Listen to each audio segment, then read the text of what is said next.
At Lambeau Field on Sunday, there will be two quarterbacks from the 2020 first round class. There'll be two awesome uniforms, and there'll be two defenses that can't stop a nosebleed. It's going to be a fun one. David Droegemeier from Locked On Chargers here to break it all down with me on another Locked On Packers crossover Thursday. Let's get into it.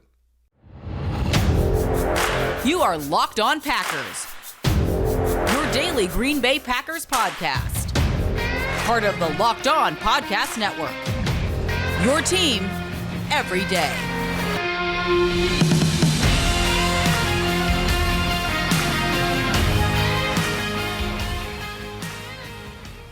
You are Locked On Packers, part of the Locked On Podcast Network, your team every day. I'm Peter Bukowski, and I cover the Packers for The Leap, a newsletter I would love for you to subscribe to. Follow me on Twitter, Peter_Bukowski. Follow the podcast on Twitter, Locked On Packers. Like us on Facebook. Subscribe to the podcast, iTunes, Spotify, Google Podcasts. Wherever you find podcasts, you will find Locked On Packers. The number one Packers podcast on the internet, and the show for fans who know what happened. They want to know why and how. Crossover Thursday, Locked On Packers, Locked On Chargers. We will waste no time. Let's do it. Welcome inside another crossover edition, a terrific jersey matchup. It is the LA Chargers against the Packers wearing their throwbacks, which are they're clean. And all the Chargers uniforms are so clean. Peter Bukowski here, host of Locked On Packers. David Droegemeier, host of Locked On Chargers.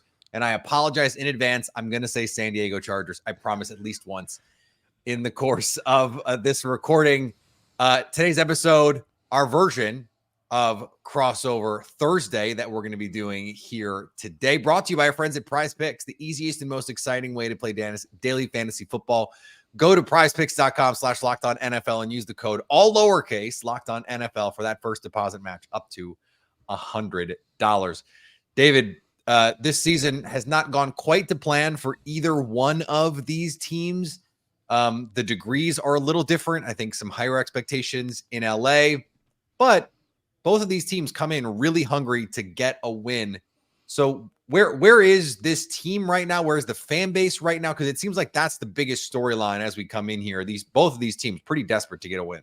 Yeah, 100%. I mean, I think, coming off of the Lions game, the fan base is pretty dejected. I mean, I think everybody kind of thought that this was going to be a kind of barometer type of game for the Chargers to kind of really see where they're at. I mean, yeah, they beat the Jets and they got a couple of good wins. Okay, whatever, big deal. You beat the Chicago Bears with, Tyson Bagent, who's a, Division III quarterback. I mean, come on. Like those wins don't really do much for your confidence. You expect to win those games. You expect to go in and do what you did. The real barometer was, hey, can you match up against one of the best teams in the NFL, clearly. And the Chargers, they were close, but I mean, it just seems like that's the story of the Chargers. They're always close, but they're never able to get all the way there. So they fall short. And they get absolutely shredded on defense. I mean, that was, I think, the biggest storyline in that game is they couldn't stop anybody to save their lives. I mean, The Lions did whatever they wanted on both sides, running the ball, passing the ball. It didn't matter. They were in full command. And, it took a little bit for the Chargers to catch up, but offensively they did. They did catch up, but they didn't get that one stop when they needed. So I think after the loss to the Lions, I think the biggest storyline is just trying to keep the season alive. I mean, right now they're still in the playoff hunt, but it's a very daunting task. I mean, right now, according to the NY Times, simulator, they're 37% chance to make the playoffs, and that's just not very good. But I mean, the thing is you got to win, right? You have to win. Yep. The biggest storyline is, can the Chargers win this game to keep their playoff hopes and their season alive? Yeah, and a lot of these losses have happened in similar fashion to what Green Bay has faced. I mean, the Packers had the ball with a chance to go win the game against the Raiders, couldn't do it. They had the ball with a chance to go win the game against the Broncos, they couldn't do it. They had the ball with a chance to go beat the Steelers, they couldn't do it. And it does feel like one of these times they're going to break through. And they, just because the numbers say you have to at some point, you have that many opportunities, you're going to break through. But like, how many years in a row are we on this with the Chargers now where they're going to lose these games in heartbreaking fashion at the end? And like, I personally don't view it as a Justin Herbert problem. I know that there's like this very toxic discourse with quarterbacks, and I will admit my own role in it when Aaron Rodgers was a part of those conversations. But right now, it's like Justin Herbert, and you have to pit him against Joe Burrow, and you've got to pit him against Josh Allen. And for whatever reason, the like Tua Herbert stuff is going, like, I don't know, like I can't imagine two less alike quarterbacks pretty much that are like also each pretty good. You know what I mean? Yeah. So I don't understand that, but I think in a lot of ways, what I want Packer fans to do is point at the Chargers and go, that's a really, really, really good quarterback. And they still, because they rely so often on having to win these games at the end, you sort of leave it up to the fates, right? Like these are coin flip games. And unfortunately, you're going to lose a bunch of them regardless of who your quarterback is. That's not a fun life to live, as you know. But I don't think it's proof that Justin Herbert, for example, is not a great quarterback. That guy is unbelievable. And every Packer fan, I'm sure, is going into this game going, I just don't know how Green Bay has any chance to stop this offense. Yeah, I mean, I think it's really frustrating for me, especially with all the discourse around Justin, because it's he hasn't won anything. The last time I checked, the quarterback doesn't play on the field by himself. I mean, he doesn't play defense. He doesn't play special teams. He plays offense, and he can only control what he can control. And if you can, in fairness, no one in LA plays defense. Yeah, exactly. I mean, right now, I mean, if you look at the last game, they definitely didn't play any defense. But for the Chargers and for Justin Herbert, this guy has all of the talent in the world, and I think you saw it. You know, they scored on their last 5 straight drives against the Lions. Like when he's right and when he's protected, he can do anything on the football field. I mean, he is the prototypical quarterback. He's 6'6", 250 pounds. He can throw it with touch. He can throw it with accuracy. He can throw it with a laser beam. He can throw on the run. He escapes pressure in the pocket. He does everything that you want your quarterback to do. Like, there's really not many deficiencies in his game. But if the Chargers defense doesn't get any stops, then Justin Herbert can only play Superman so often before you grab Superman's cape and you're able to drag him and suffocate him because he doesn't have any supporting cast. Yeah, I don't want to preempt our matchup conversation too much, but the defense is the bugaboo for both of these teams.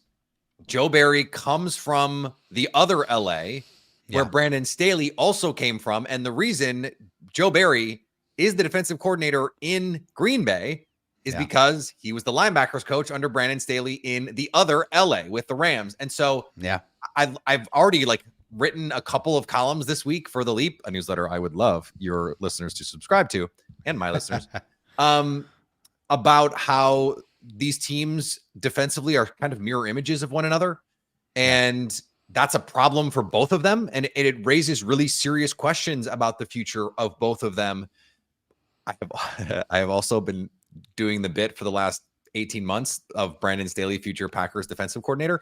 And I don't know, if you're Green Bay, if you're a Packers fan and you want that to happen, the best thing you can do is score 35 points on this team on Sunday, because you might be one step closer to making that a reality.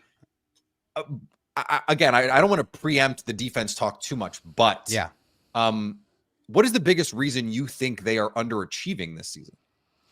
I mean, it's just their coverage on the back end. I think that they've honestly been surprisingly good against the run this year. I think, they were top 6 before they got shredded by the Lions, and now they're like a 10 or 11 as far as rushing yards allowed and, yards per carry allowed. But they just given up way too many explosive plays, whether it's passing plays, whether it's running plays. It doesn't matter. I mean, that's the thing that's crippling, because the Chargers have a fantastic pass rush. I mean, they have 4 or 5 guys that have 5+ sacks. So they can get after it. I mean, they really, really can, and they have, and they've gotten turnovers as well. I mean, they really have done a good job of that, but they have not been able to get those stops in the pass defense part of this game, and it has been really, really crippling. I mean, you give up those big 20, 30, 40-yard plays, 3, 4, 5 times a game. It's really, really hard to overcome that deficit, and so I think that's the one thing that has been an unfortunate theme throughout Brandon Staley's tenure as the Chargers head coach and defensive coordinator, is that year after year, they have given up way too many explosive plays, and that has got them into a lot of one-score games, a lot of shootouts, and you can't overcome all of those situations. You got to have some stops. And unfortunately, for someone who came in with the moniker as a defensive guru, that is not anything close to what we have seen as the Chargers head coach, defensive coordinator. It has always fell short. And I will tell you, if they don't win this game, then the talk is already very, very, very hot for Brandon Staley to get fired. And I think it would only add some high-level kerosene to that if they lose this game. Yeah, the defense that both of these teams played is predicated on not giving up big plays. That's right. And the point, like the whole point is, hey, what we're going to do is we're going to let you run the ball. We're going to let you throw underneath. We think you can't go 12 plays, 80 yards, 4 times and beat us. Right. Exactly. And both of these teams can't stop giving up explosives. So it's like, okay, if you're going to give up the run so that you stop big plays, then you have to stop big plays. Otherwise, you have to try something else. And both of these teams have stubbornly said, nah, we're good. So let's dig into some of these matchups coming up here in just a second. A Locked On Packers, Locked On Chargers crossover Thursday. But first, I need to tell you guys about one of my favorite things ever, and of course, I'm talking about DoorDash. Why root your team on an empty stomach? Order on DoorDash and save for your football watch parties. One of the best things about DoorDash is finding hidden gems in your community and getting them delivered right to you. I love scrolling DoorDash to help find places to try and also supporting local restaurants. This week, the local restaurant we're locked on is Little Pan. Little Pan specializes in pan-fried buns that you have to try for having some of the freshest ingredients in town. Make sure you try the house special pork buns and the rainbow dumplings. Since you listen to this show, you can save some money on that delicious food. Get 50% off up to a $10 value when you spend $15 or more on your first order when you download the DoorDash app and enter code LOCKED23, subject to change, terms apply. That's 50% off up to $10 value when you spend $15 or more on your first order when you download the DoorDash app and enter code LOCKED23, subject to change, terms apply. Man, I'm hungry. That sounds wonderful. I love all the bows and the pork buns, chicken buns, all that stuff. Oh, man. Let's dig into some of the matchups here. We mentioned this is a pair of teams that struggled defensively, but the pass rushes on both sides, they're going to be matchups to watch. This is a game where you have to win offensively in the trenches against what has, for each team over the course of the season, been overmatched defensive fronts. So if you're the Chargers, and you look at this team, we don't know if Jair Alexander is going to play. He did not practice on Wednesday. Carrington Valentine and Corey Ballantyne, if you can imagine that those are the names that I have to try and keep straight. Man. And the players, by the way, Corey Ballantyne, a special teams player, after they traded Russell Douglas, Eric Stokes still on IR. If you're the Chargers, this feels like the game where they're just going to say, okay, we're going to get in the gun. We're going to throw it 45 times and dare you to keep up with us.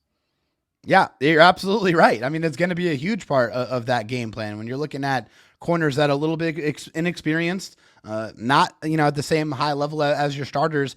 The one thing that was unfortunate against the Lions is that Keenan Allen got a little bit banged up. Yeah. He hurt his shoulder, although he did go back into that game and subsequently catch a touchdown pass after he came back in. So I don't think it's that serious for Keenan. I mean, he is an 11-year veteran in the NFL and by all accounts having one of the best seasons of his career. I mean, he's on the injury report every week and still plays, it seems like. Yeah. Well, I mean, not this year. He's been pretty healthy, but yeah, he's definitely on the injury report this week. I think he'll probably practice a little bit limited, maybe tomorrow. As they get closer to the game, they'll ramp it up a little bit. But Coach Staley said that they expect him to play. But you're right. I think when we talk about the matchups, it all starts in the trenches, and so the matchup I'm most concerned about or most looking forward to, that is Joey Bosa and Khalil Mack versus Rasheed Walker and Zach Tom. I think, the Chargers bookend edge rushers against the Green Bay Packers tackles, but also they like to move around Joey and Khalil as well to try to get them matchups on the guards as well. And I expect to see them kind of give Morgan Fox, their interior pass rusher, some more pass rush snaps. It seems like his pass rush snaps to go down week after week, which is insane to me because he has 5 sacks on the interior, which is special. He's a guy that needs to get more time. But if the Chargers pass rush doesn't get home, then I think Jordan Love has shown that he has some good arm talent. He can extend plays. He can make throws down the field. But if he has pressure in his face, as with every other quarterback, it speeds up that clock and it makes those throws a lot more difficult to make. Yeah, I'll be interested to see who plays left tackle for the Packers this week. Josh Nijman returned to practice this week on Wednesday. Was, I think, a game time decision. It seemed like they expected him to play last week against the Steelers. He didn't. Rasheed Walker ended up being in there, gave up 5 pressures, but Matt LaFleur said he liked the way that he played. Pressure was not the reason the Packers lost to the Steelers against Alex Highsmith and TJ Watt. Like they did a good job. This kind of gauntlet. And Zach Tom, I mean, I don't know how many of your listeners know who that is even. They might think that I meant to say Tom Zach because that's how double first name guys work. But when he's healthy this year, he's been awesome. We're talking about a day 3 offensive tackle who's got awesome feet. It'll be a contrast of styles because TJ Watt and Alex Highsmith are more, I hate to say finesse rushers because they're not, but they're more about, I'm going to try and win to the corner, or I'm going to spin back. Whereas Joey Bosa, he's a technician, but he's a power rusher. He's going to come through your chest. Yeah. And Khalil Mack especially is a power rusher. I mean, I was going to get there. Especially at this point in his career, does not have the same sort of burst, but he will still, as Marshawn Lynch would say, run through a who's face. That's right. That is still what they want to do. And if there's one thing that both Nijman and Tom are susceptible to, they've got great feet laterally. It is 1, inside counters for Josh Nijman, but 2, it's that bull rush. And so this is a terrific test. It's kind of the same thing for me on the other side, because if the Packers can slow down this Chargers passing attack, it's going to be because Rashawn Gary just eats the lunch of Trey Pipkins. Like that's got to be the matchup that you just dominate. Yeah. And we know Rashawn Slater is an all-pro caliber player. And so that's going to be a tough side, but also the interior of the offensive line has not been as fixed as they would like it to be. You're right. Certainly. And so that opens up opportunities for a guy like Kenny Clark, for Carl Brooks, the rookie from Bowling Green, who's been awesome this year. Devontae Wyatt, who overall has not been a great player, but is one of the best sub-package interior defenders in the league. So at least this season, it's kind of the same blueprint. See if you can get a pass rush. Can you create one turnover here? Can you dislodge the football there? Those kinds of things. And then maybe can you just win some situational opportunities? The Packers in the red zone right now, David, have been the last couple weeks. It's been a struggle. They have not been able to score. Whether it's drops or penalties at the wrong times or guys not being on the same page. It's still a really, really, really young offense. Yeah. And that's just sort of where they are. If they can be efficient in the red zone, I do think they can keep up with the Chargers offensively just because of this defense. But that, to me, the red zone execution, that is going to be essential because they're going to be able to move the ball against the Chargers. Like everyone moves the ball against the Chargers.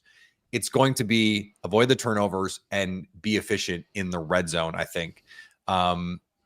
Defensively, like when you watch this Packers team, are you going, please make Jordan Love beat us? Or is it, I hope they give the ball to Aaron Jones 30 times? Yeah, I mean, I think it's definitely, I want Jordan Love to beat us because of his kind of wildness with the football. I mean, he's turned the ball over, 9 times. Has 9 interceptions this year, and honestly, that's been a knock I've had on Jordan Love. 5 straight games with an interception, something like that. Yeah. Yeah, I mean, it's been my knock on him even when I was evaluating him when he was coming out of school. It's the same thing. He is very much in that kind of Brett Favre kind of status. I have a fantastic arm. I'm going to go put it up. I trust my arm more than I trust your defense, and I'm going to go make a throw. Yeah. And it just it doesn't work out as much for him because he has a little bit too much confidence in his arm talent and throwing ability. And I think the Chargers have capitalized on those opportunities. So I definitely would much rather Jordan Love be throwing the ball. And I saw some wild throws for sure, but I also saw some bad throws that turned into interceptions or ended drives for the Packers. So I think if the Packers run the football and control the clock, that's what they want to do. They want to be able to keep, the Chargers offense on the sideline and their offense on the field. So I think that's definitely what I would want in this game. A lot less running and a lot more throwing for me. I feel like also that opens up the pass rush opportunities as well. Yeah. But yeah, you gotta stop the running game in this one, and you want Jordan Love to be the guy that have to beat you. Yeah, if you can run the ball effectively, it just makes it so much easier to do everything that you want to do. And we saw it with the Lions. Like they just, whenever they gave the ball to Jahmyr Gibbs and David Montgomery, they got whatever they wanted. Yeah. And that just, it makes life so easy as an offense to just get where, like if it's 2nd and 4 every time, it's easy to play offense. Like you and I can call offense if it's 2nd and 4 every time. So that's right. That is, I think, also a criticism of the Packers because they've had some similar type issues with their run defense. So this is one of those games where it's like, okay, whose defense can suck less? And yeah, it's the Spider-Man meme pointing a little bit for sure. And frankly, the big thing is Justin Herbert. He is just a lot better and certainly a lot more proven than Jordan Love. Although, and I want to ask you about this, David. Yeah. When you dig into some of the numbers, like one of the most comparable quarterbacks, just raw numbers and some of the Pro Football Focus stuff. Yeah. In terms of Jordan Love's season, Justin Herbert is one of those guys. It doesn't seem like he's quite had that, like, I'm going to ascend into the Mahomes tier kind of season that a lot of us thought he could. Quentin Johnston is part of the reason he has not been that guy. You lose Mike Williams. Finger too. That's a huge thing. And then the injury, but he seems to have these, like he was hurt last year for a month, played through it. He's a tough dude. Yeah. But why do you think it hasn't quite clicked? He's still awesome. Why do you think it hasn't quite clicked this year?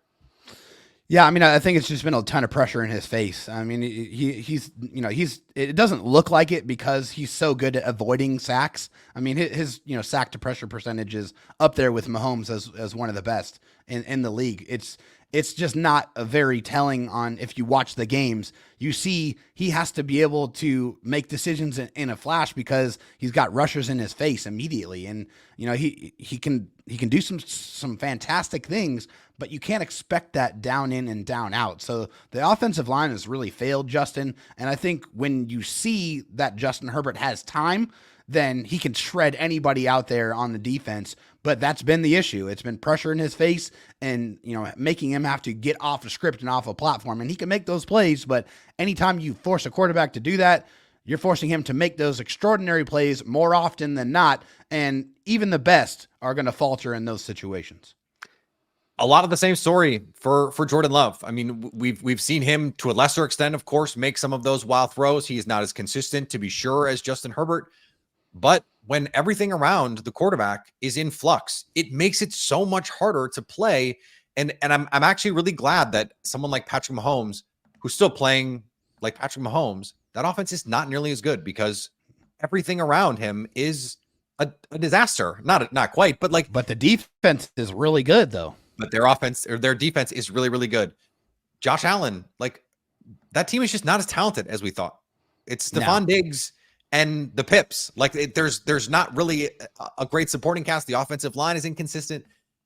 We, I think, underestimate how much that kind of stuff matters.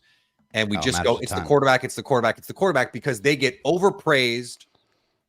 And as a result, they also get over criticized. That's right. And I think that's happening right now. All right. We're going to talk about ways these teams can win, how this is all going to play out, which fan base, both. I've been saying all week in interviews, David, no matter what happens, I know this for sure. Both teams are going to come out of this game going, God, that sucked. So we're going to talk about why that is coming up in just a second here. Locked on Packers, Locked on Chargers, a crossover Thursday. But first, I got to tell you guys about Jase Medical. We spend a lot of time together, you and I. We get fired up together on wins and losses, who starts and who sits. I'm thankful for that connection that we have. And today, I want our chat to be a little bit more personal. Whether you're on an extended travel, bracing for a major weather event, or limited by yet another supply shortage, you are covered, my friend, thanks to our partners at Jase Medical. Life-saving antibiotics and a long list of daily medications can be ordered in a 1-year supply, even ED generics for Cialis, Viagra, and Revito prescriptions. Go online right now at jasemedical.com to receive your 12-month supply of your daily medication. Remember to use promo code LOCKEDON at checkout for a discount as well. A verified customer had to say this about Jase: I am thankful for this service. Supply chain issues have caused me to cut my pills in half to have it. I ordered most of my daily meds with a year's supply. I also ordered antibiotic kit. I feel secure now. Prices are lower than the local pharmacies. I highly recommend this for everyone. If you know someone you love would get some peace of mind by having a year's supply of daily meds, go to jasemedical.com to see if this offer is for you. Remember to use promo code LOCKEDON20 Locked On for $20 off your purchase. That is promo code Locked On for $20 off your purchase.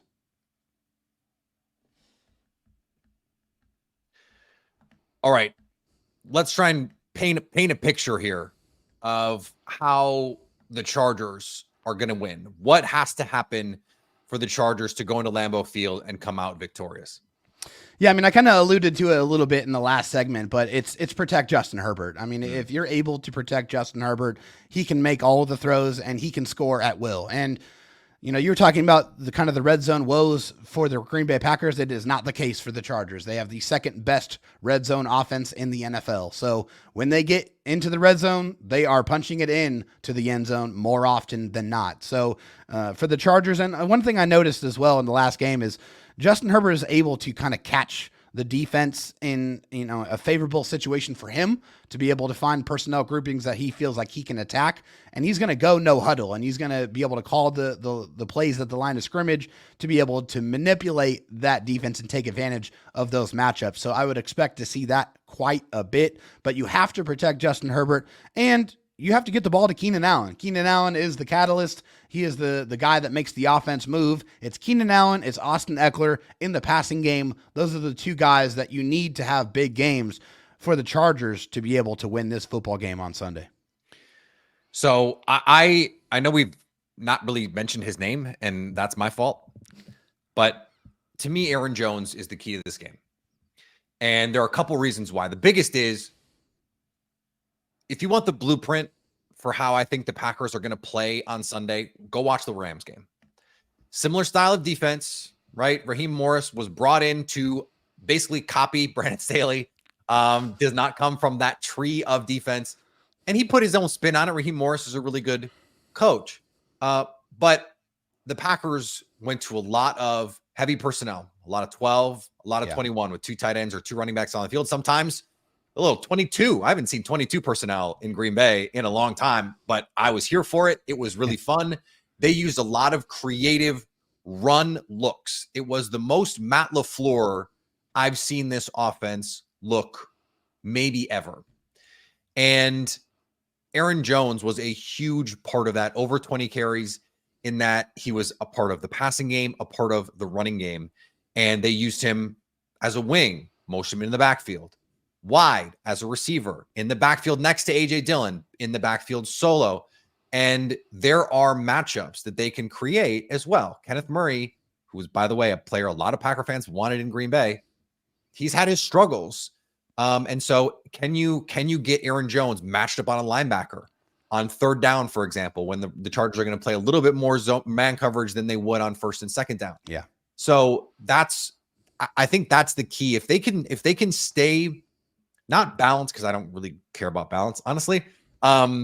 Me too. But can they stay with multiple kinds of personnel? Are they able to run it well enough that they can be diverse in their personnel, because that was something that the Lions were able to do, that they were able to take advantage of. And I wrote about this for The Leap, a newsletter I would love for you to subscribe to, that when the Chargers face 3 wide receivers, they are a nickel like 95% of the time.